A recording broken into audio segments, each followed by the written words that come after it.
As rent prices continue to skyrocket, new forms of housing are beginning to pop up, giving renters an alternative, community-oriented approach to housing.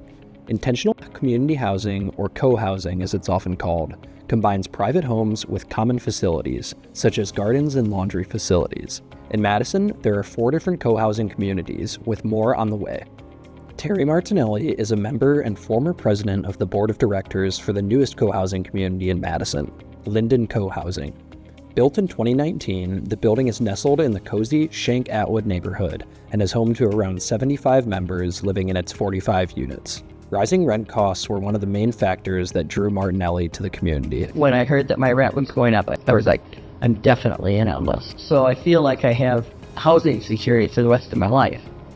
Where in a rental unit, I would, the rents in Madison are crazy. So, and the idea of living in community was appealing to me. Linden Cohousing primarily sells its units, but not in the traditional sense of a competitive real estate market. Instead, units are made available to existing Linden friends and to the public when they become available. Challenges do remain with rising prices for these units for prospective residents. 11 of Linden's 45 living spaces are designated as affordable units, though the community struggled to make them as low cost as they originally hoped.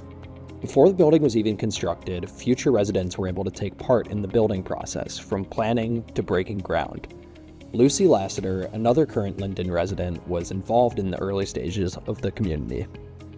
I was part of a number of people instrumental of participating to help the co-housing community be formed and developed and then built. And it's been an exciting journey, to say the least. Linden supports its members through various community events, including dinners, movie nights, games, and more.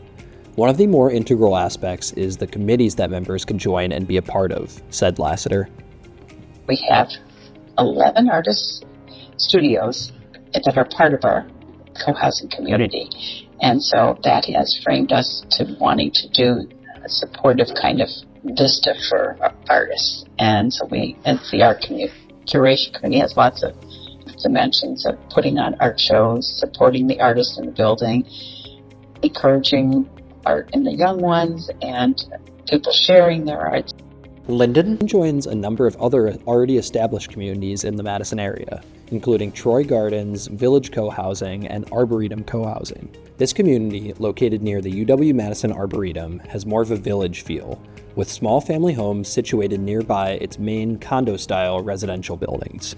Janet Kelly is a longtime resident of ArbCo and chairman of the board of the Homeowners Association. She was part of the planning and funding process for the building's development years before its construction, and says the timeline was one of the more unconventional ones. The residents had to first put a $10,000 non-refundable deposit down on 27 of the units before they were even built, in order for construction of the $9 million project to begin. This is a $9 million project, and that's a lot of money, and we designed it together. We met with the architects. In order to close on our land, we had to have pre-sold 27 of the units. In the end, she says the time and money invested was worth the risk. It was a year-long build, and we moved in approximately September 1st, 2008. And that was the lowest part of the terrible recession. We were the most successful condominium project in Dane County. Not all residents were there for the arduous building and planning process. Brendan Pankey, one of the younger homeowners, moved into the community in 2012. He lives with his wife and children in a smaller, already existing home right next to one of the community's larger buildings that is also a part of ArbCo. He appreciates the supportive community atmosphere, as well as the opportunity to be honest and challenge each other's ideas on how the space should function. I don't think conflict is bad for community. I think actually some of the people I've had the most conflict with in the community, I ended up having really strong relationships. Conflict can build relationships, and I think that in general we're averse to it. Communities such as Arboretum Co-Housing and Linden are some of the many co-housing communities that have sprung up across the country, with more slated for the future, says Kelly.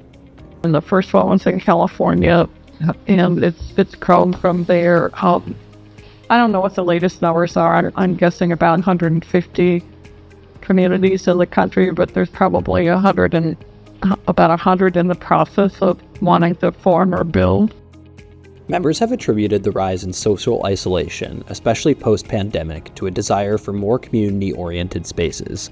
Additionally, the communities can be more sustainable than owning a home.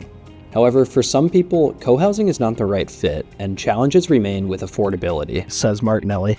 Socially, if you can't compromise, this is not the place for you. You need to be able to work with people, and if you're so stuck in your ideas and opinions and things, it's going to be difficult. For residents like Martinelli, communities offer a more environmentally friendly, social, and supportive environment that goes against the grain of traditional housing. I have said many times that this is the smartest choice I've ever made. It's also the most frustrating, most rewarding, the most difficult, the most challenging, but I'm so glad I live here.